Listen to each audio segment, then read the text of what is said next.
Kobaran api disertai kepulan asap tebal membumbung tinggi dari bangunan kantor Wali Negeri Muaro Sopan, Kecamatan Padanglawe, Kabupaten Darmasraya, Sumatera Barat. Banyaknya material yang mudah terbakar membuat api cepat merambat dan sulit dipadamkan. 4 unit mobil pemadam dikerahkan ke lokasi guna memadamkan api. 1 jam kemudian, api berhasil dipadamkan. Diduga kebakaran terjadi karena arus pendek listrik dari plafon salah satu ruangan kantor Wali Negeri. Telepon dari pihak kantor wali, kami langsung meluncur ke lokasi. Kami pada hari ini menurunkan 4 armada. Armada pertama pos tim B, pos Blok B, pos Kota Baru, dan dibantu terakhir oleh pos Provinjung. Sampai saat sekarang korban jiwa tidak ada, cuman kantor sama-sama kita lihat hangus semua. Akibat kebakaran ini, kerugian diperkirakan mencapai ratusan juta rupiah.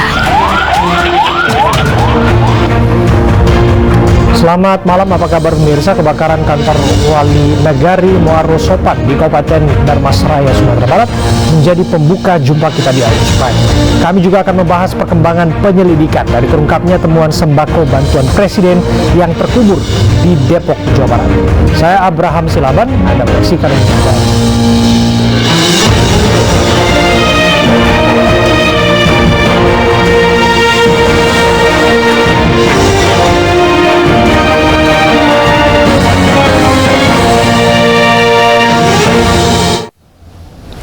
Kericuan dan adu jotos 2 kelompok muda terjadi di tempat hiburan malam di Kota Makassar, Sulawesi Selatan.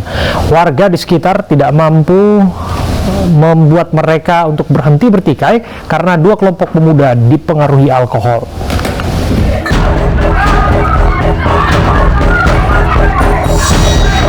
Kericuan hingga adu jotos terjadi di salah satu tempat hiburan malam di Jalan Todopuli Raya Timur, Panakukang, Kota Makassar, Sulawesi Selatan. Peristiwa berawal dari keributan yang terjadi di lantai 2. Setelah berhasil dipisahkan, 2 kelompok pemuda ini diarahkan turun ke lantai 1, namun aksi saling pukul kembali terjadi. Keributan pun terus berlanjut hingga ke area parkir. Warga setempat berusaha melerai 2 kelompok yang bertikai. Namun karena pengaruh alkohol, kedua kelompok dengan mudah tersulut emosi.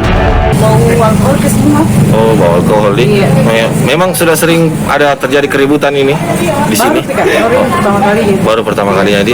Sempat tadi ada yang pakai senjata tajam atau baku pukul-pukul saja? Baku hantam juga. Baku hantam. Terus siapa yang bubarkan mereka ini? Anak-anak juga, Pak. Bubar sendiri juga di. Bubar sendiri.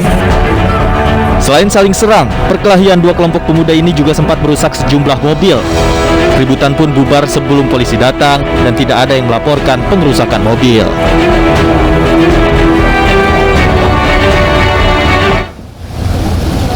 Pemirsa, aksi penolakan terhadap seorang sopir truk di Jalan Outer Ring Road, Cengkareng, Jakarta Barat viral di media sosial.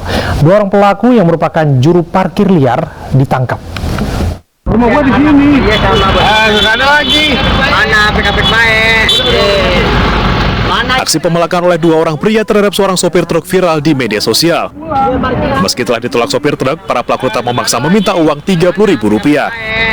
Peristiwa ini terjadi saat truk melintasi Jalan Outer Ring Road, Cengkareng, Jakarta Barat. Kedua pelaku pun berhasil diringkus petugas unit Resmob Satreskrim Polres Metro Jakarta Barat. Usai dites urin, SM dan AS yang merupakan juru parkir liar ditemukan positif menggunakan sabu. Kebanyakan supir-supir, terutama yang plat nomornya dari luar kota ya. Itu benar Bang, dinarasikan di tulisan 1 juta. Itu benar pemakaian sejuta. Nah, kalau itu dari hasil pemeriksaan sementara tidak ada 1 juta, yang ada 30.000. Mereka minta 30.000 tapi nggak dikasih. Meski pelaku sudah ditangkap, polisi meminta korban untuk membuat laporan ke Polres Metro Jakarta Barat untuk kepentingan penyelidikan.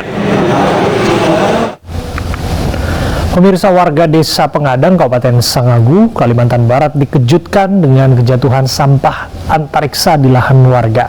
Diduga sampah antariksa tersebut adalah roket buatan Cina Long March 5B yang diluncurkan dari Cina Selatan.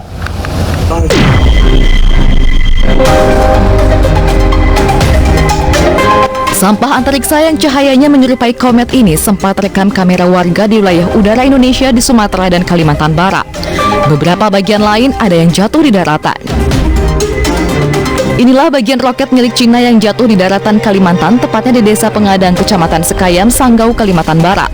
Serpihan roket berukuran sekitar 5 kali 2 meter diperkirakan jatuh pada Sabtu malam. Jatuhnya serpihan roket ini dilaporkan warga ke pihak kepolisian. Ini ceritanya, kemarin sore itu kira-kira jam 5 sore. Hari Minggu kan saya tidak ke kebun, jadi sore hari jam 5 saya ke sini mau lihat-lihat kebun. Sampai di kebun, saya melihat ada bongkahan besi.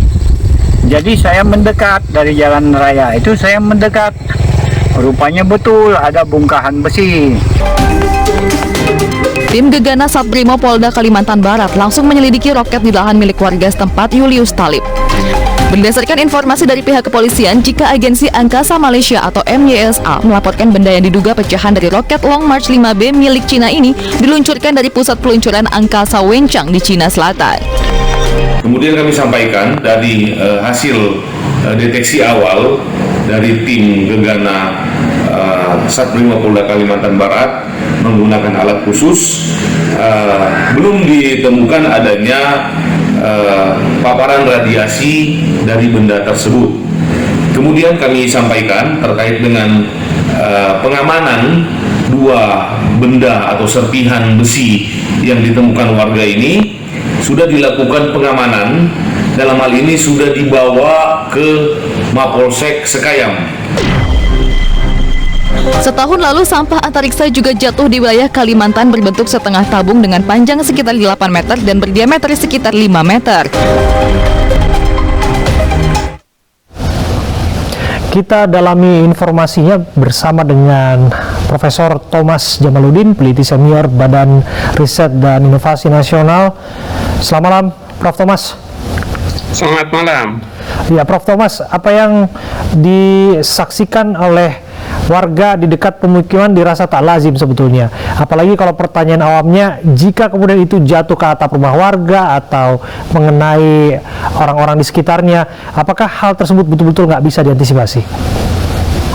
Ya, jadi sampah antariksa ini, khususnya yang jatuh di Sanggau itu berasal dari roket peluncur yang muatan utamanya, kalau yang roket yang pecahannya jatuh di Sanggau itu, muatan utamanya adalah modul stasiun antariksa Tiongkok yang diluncurkan pada tanggal 24 Juli, jadi sepekan yang lalu. Kemudian roket peluncurnya yang sudah menjadi sampah antariksa itu kemudian mengorbit bumi dan makin lama makin turun orbitnya dan akhirnya jatuh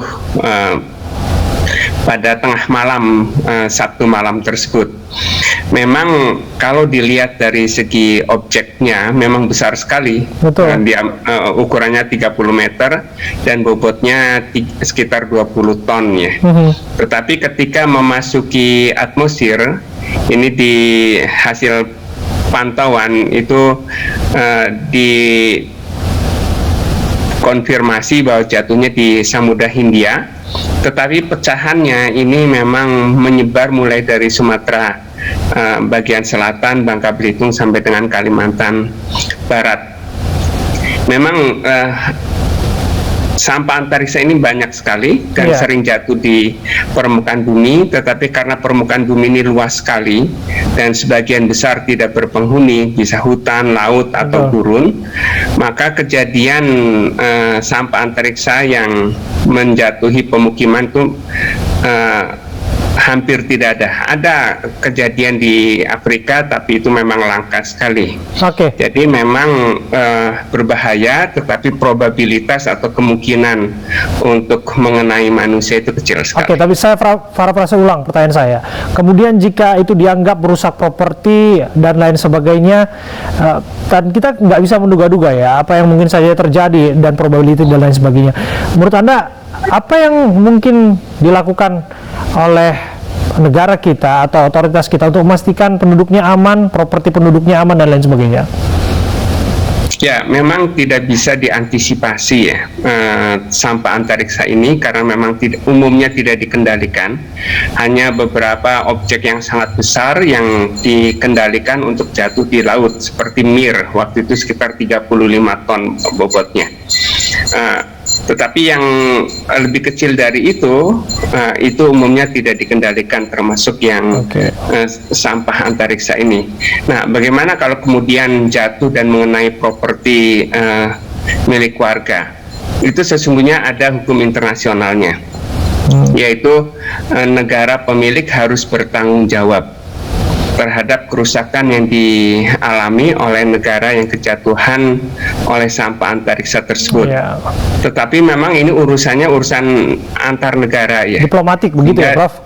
Iya, sehingga itu hanya untuk kerugian yang sifatnya masif, yang besar ya.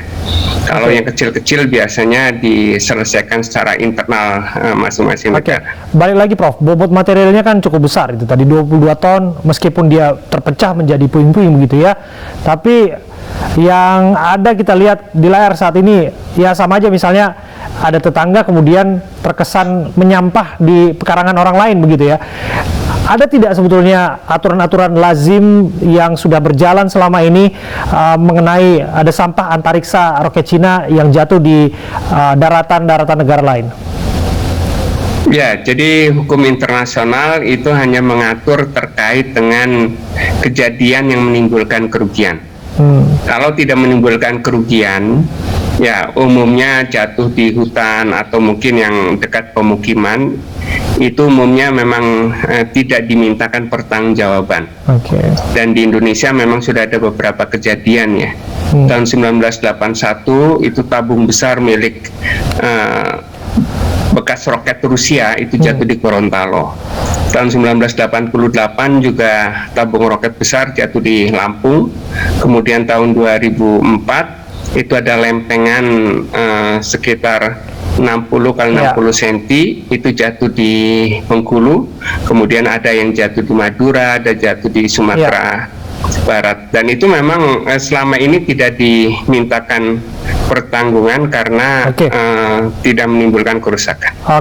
Jadi pesan moral di balik ini semua, kalau misalnya ada yang lihat semacam komet, meteor di atas langit, jangan make a wish begitu ya. Hati-hati, bisa jadi itu adalah sampah antariksa. Terima kasih Prof. Thomas atas waktu Anda berdiskusi bersama kami. Pemirsa, pemilik Padepokan Nurzat Sejati, Samsudin, menjalani mediasi dengan aparat desa serta kepolisian Resor Blitar. Dalam mediasi tersebut turut hadir perwakilan Dinas Kesehatan untuk memaparkan izin praktek pengobatan Samsudin.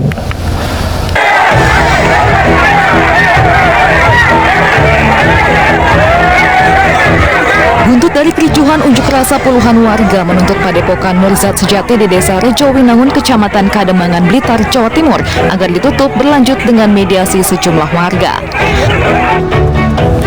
Dalam mediasi yang digelar Polres Blitar ini, pihak kepolisian mengundang pemilik Padepokan Samsudin, tokoh agama seperti Banser dan Ansor Kabupaten Blitar, serta Dinas Kesehatan untuk memeriksa izin praktik pengobatan spiritual yang dijalankan oleh Samsudin. Mediasi ini digelar untuk menentukan nasib Padepokan apakah ditutup sementara atau permanen. Kita melibatkan dari TNI, Polri, beserta pemerintah kabupaten, dinas terkait, dan kami juga mengundang dari perwakilan Gus Samsudin, perwakilan dari warga sekitar, perwakilan dari tokoh agama dan tokoh masyarakat. Sementara itu, pihak desa dan warga Rejowinangun bersikukuh untuk menutup Padepokan Samsudin. Menurut warga, praktik pengobatan spiritual yang dijalankan Samsudin selama ini hanyalah penipuan. Kita beralih ke informasi selanjutnya. Pemirsa, Selasa sore, kuasa hukum Brigadir J dan kuasa hukum istri Verdi Sambo mendatangi Baris Krim Polri untuk diperiksa sebagai saksi pelapor maupun menyerahkan sejumlah dokumen di sana. Sementara kuasa hukum Baradae kembali mendatangi LPSK untuk memohon perlindungan.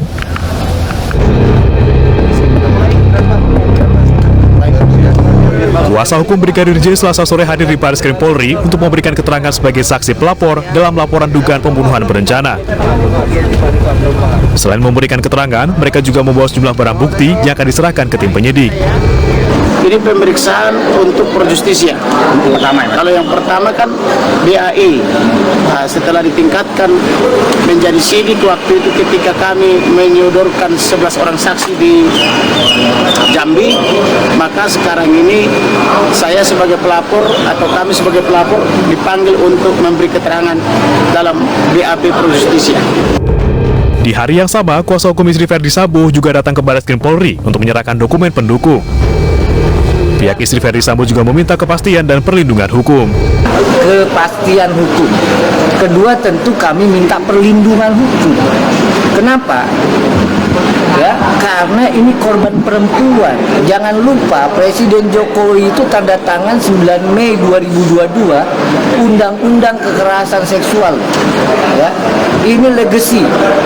Masyarakat bisa lihat kalau seorang istri jenderal saja misalnya kesulitan untuk membuat laporan atau diproses, bagaimana kita ya perempuan misalnya kalau dia dari keluarga miskin, papa, marginal, terlupakan. Selain itu, tim kuasa hukum Baradae mendatangi LPSK untuk kembali mengajukan permohonan perlindungan. Tadi dari jam 10 ya, dari jam 10 ini baru selesai. Ya kalau sekarang sih tinggal menunggu yang dari laporan dari profesional tenaga ahli itu.